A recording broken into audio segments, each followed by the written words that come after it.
From the adrenaline-fueled fields of the NFL to the sky-high thrills of skydiving, Sidney Tarver has never shied away from a challenge. But what happens when the battlefield changes from physical to psychological? When the rush comes not from the roar of a crowd, but from the silence of anticipation? This is the story of a man who decided to face one of the most daunting arenas known to many, the comedy stage. Driving a Bentley Ben Taker, like I don't love my life. Thought we was getting away from the fucking winter time. This shit just as cold as Buffalo, minus the snow. 48 hours in Denver, Colorado, got a comedy show. We about to head to the Airbnb. You work hard, you play hard, go big, go home. I live every day like it's my last, cause shit, it might just be. You know, that's what we on. Once an NFL player, Sidney's life took an unexpected turn. Cut from the league, he redirected his unstoppable energy into building a successful trucking company. I think my ACL. Yo, what it do? It's your boy Sidney Tarver, man. You see me from the NFL, the Amazon Corporate America, owning my own Amazon DSP, People First Logistics. Let's get it. Yet, the thirst for new challenges led him down an uncharted path. When the last time you did something that made you uncomfortable? I try to do something uncomfortable as often as possible, you know? You only grow through uncomfortable situations, so you gotta take some risks. I'm trying stand-up comedy. I like having fun. You see my videos, not that serious, so why wouldn't in the public speech I have some comedy in there? Everybody think they funny, so let's see if you really funny or not. This the test, shit. I've been prepping for months. We were supposed to have one earlier in the year, but it got canceled. I was working on, but I say we've been probably working at this maybe 6 months. Basically, all the good comedians can make fun at themselves, laugh at themselves, or do you have to make fun of others and deal the easy jokes? Most people do the easiest, obvious jokes and it be corny. But yeah, that's what we doing. Stand-up comedy, new challenges, all kind of stuff. It's not like I'm trying to be a professional comedian. I'm just doing the shit to challenge myself. Even if I fail, I got the experience. And you sitting at home judging me, watching me do a comedy show like that. The decision was made.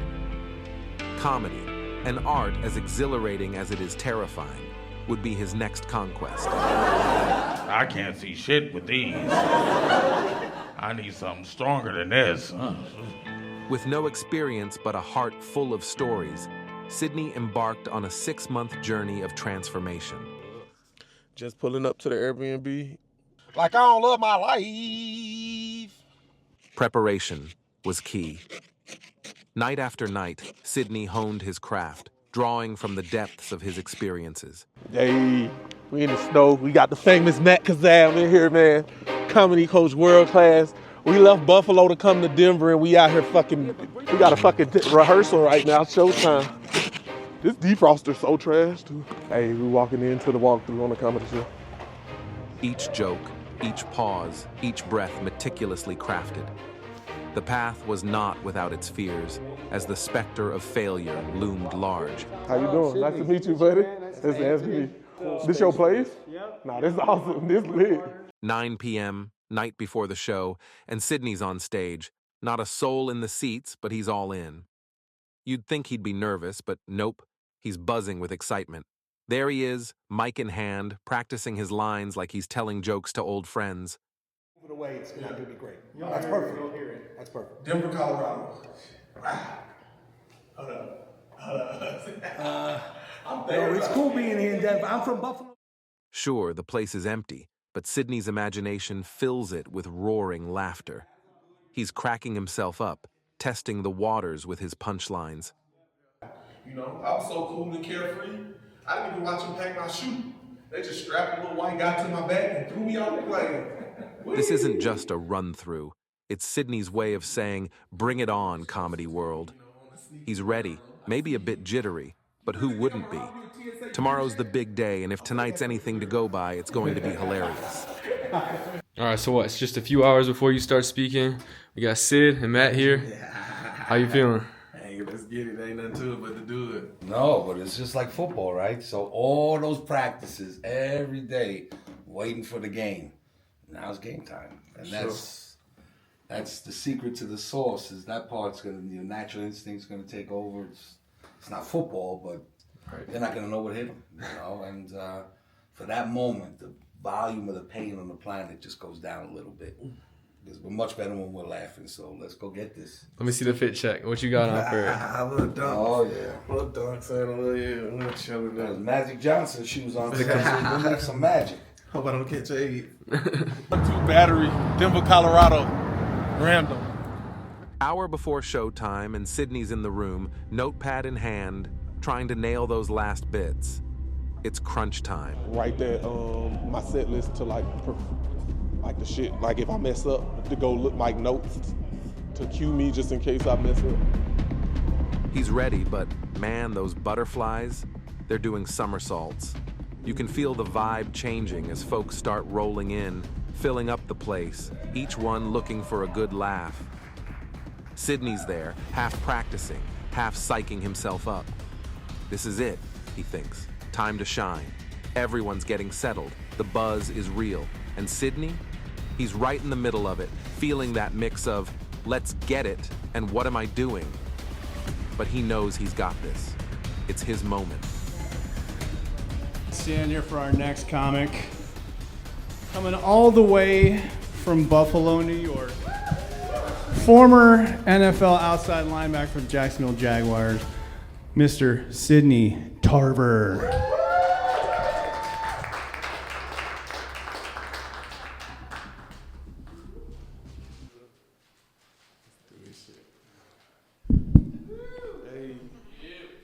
Let's get it. Thanks, Tom, for having us, putting this beautiful event together in this nice space. We're going to smoke some weed downstairs later on, Tom, my boy, for sure. Let's get it. Denver, it's nice out here, man. I like Denver, First time out here, enjoying it. It's high up in the mountains, Real high elevation is nice. Y'all get every season out here. I really like it, though. Yesterday, we came over here. It was like an episode of Ice Road Truckers, and today, it's like spring. I feel like it's spring break. Coming from Buffalo, when it snow, it stays snow out there. So yeah, I'm happy to be here. And people in Denver think it's tough living up in the mountains, tough elevation. Try living next to a frozen lake. We like 2 blocks from Canada. Shit, I'm basically Canadian. But yeah, I like in Denver out here, man. Stand-up comedy though, I ain't gonna lie to y'all. This is my first time. It's scary. This stand-up comedy shit is scary, for sure.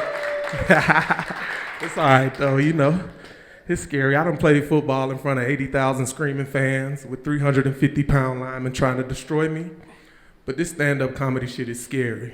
And, yeah, it is. But, yeah, I like it. I've done other scary stuff like, skydiving. I was so cool and carefree.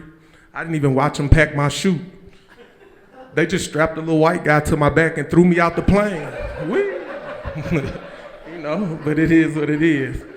And believe me, I know extreme stuff very well. I know you white people like extreme stuff, rock climbing, riding up on 14-pointers. He told me with a 14-pointer, this dude pointing at the mountain. I don't know what that is. Storming the Capitol. Y'all like storming the Capitol, How I go. Y'all like extreme stuff.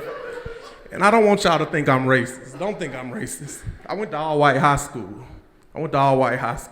So I know white people very well, It wasn't a sign or anything. You just kind of felt it. But he was out there, And I know you're thinking, yeah, his life was probably like that kid off the movie The Blind Side, No, my life was nothing like that. That family adopted him. He got to eat all the Taco Bell he wanted and live in that big-ass house.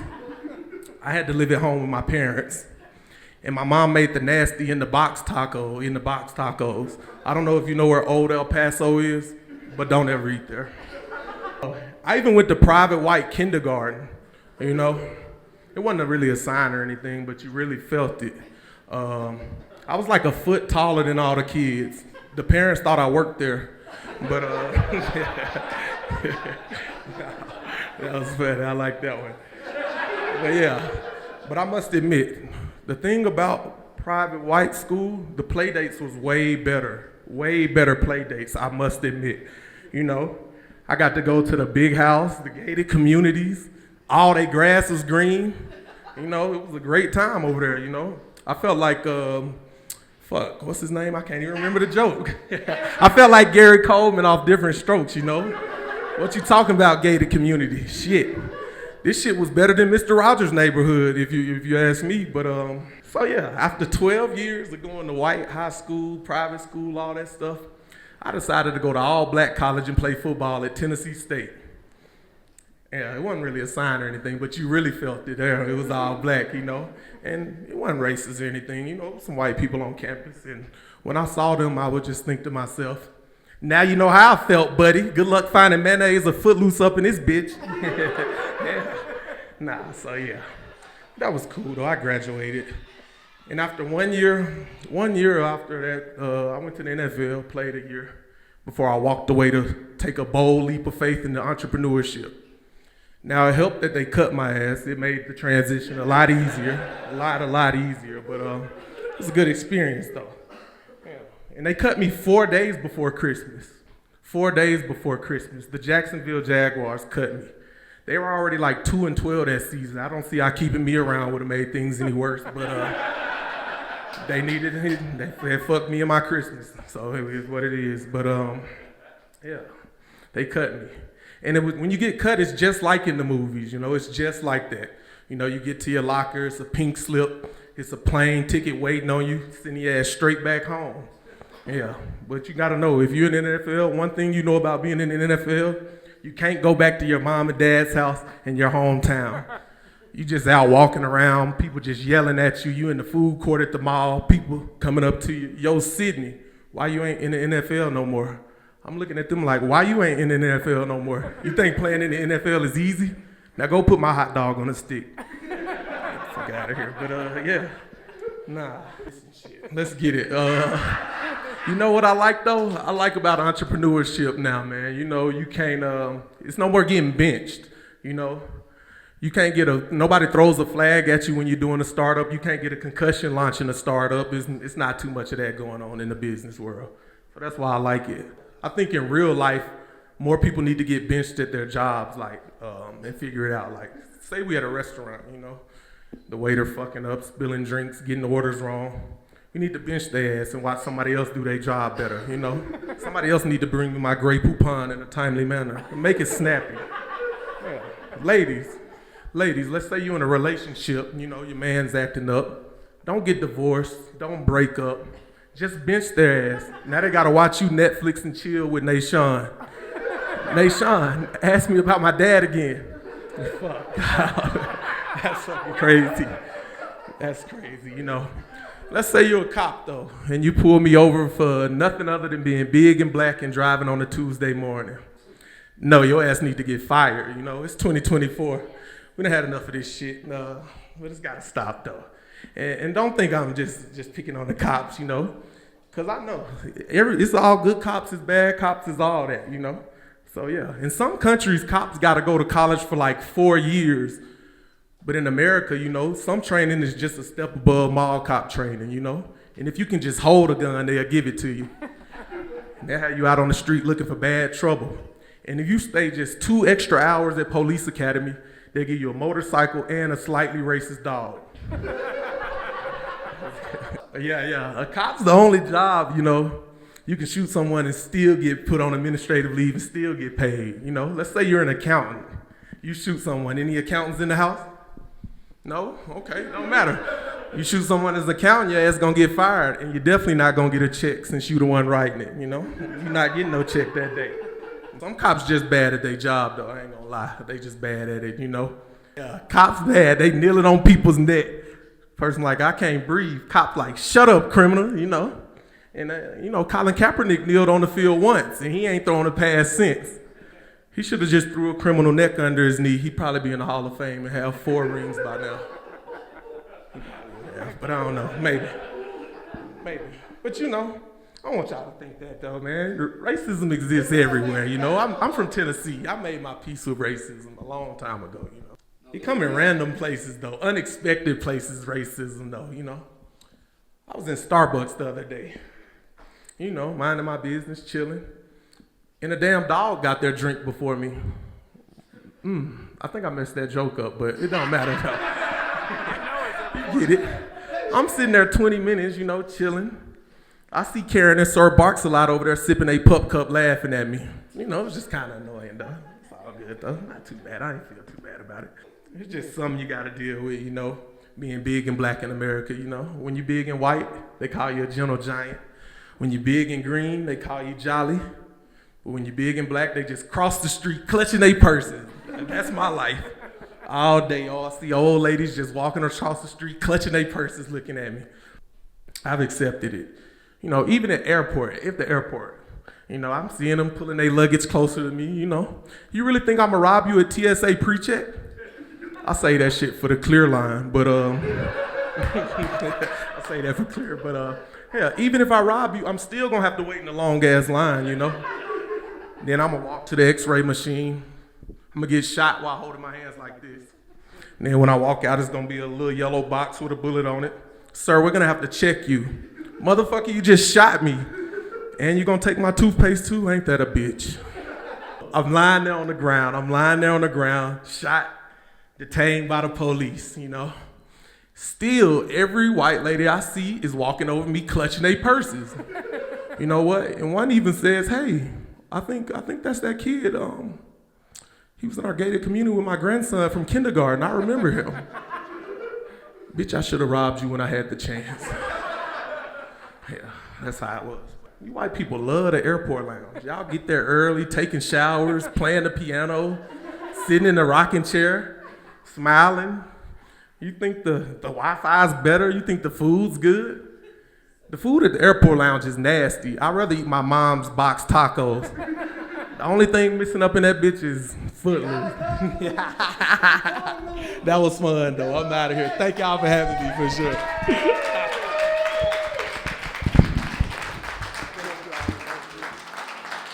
And just like that, Sidney's set comes to a close. 12 minutes on stage, but a lifetime of memories and a leap into the unknown that many of us only dream of. It's moments like these that remind us life's about stepping out of our comfort zones, about doing the things that scare us because that's where growth happens. It's about embracing the challenges, finding joy in the journey, and learning to laugh along the way. Because if we take life too seriously, we miss out on the beauty of the unexpected. Remember, it's not about the applause at the end. It's about the courage to stand up and try. To anyone watching, know this. Your stage is waiting. Your story is yours to tell, and the only limits that exist are the ones you place on yourself. A special shout out to Matt Kazam for throwing down the gauntlet and challenging Sidney to this stand-up comedy adventure. It's friends like Matt who push us beyond our imagined boundaries and remind us that anything's possible. For those inspired by this journey, curious about the challenge, or looking to connect with a community that believes in pushing the envelope, check out Matt's social media links in the description below. Here's to the dreamers, the doers, and everyone in between. Remember, the only way to discover the limits of the possible is to venture a little way past them into the impossible. Thank you, Sidney, for showing us what it means to chase a dream, and thank you, viewers, for joining us on this incredible journey. Until next time, keep laughing, keep dreaming, and never stop exploring what makes you, you.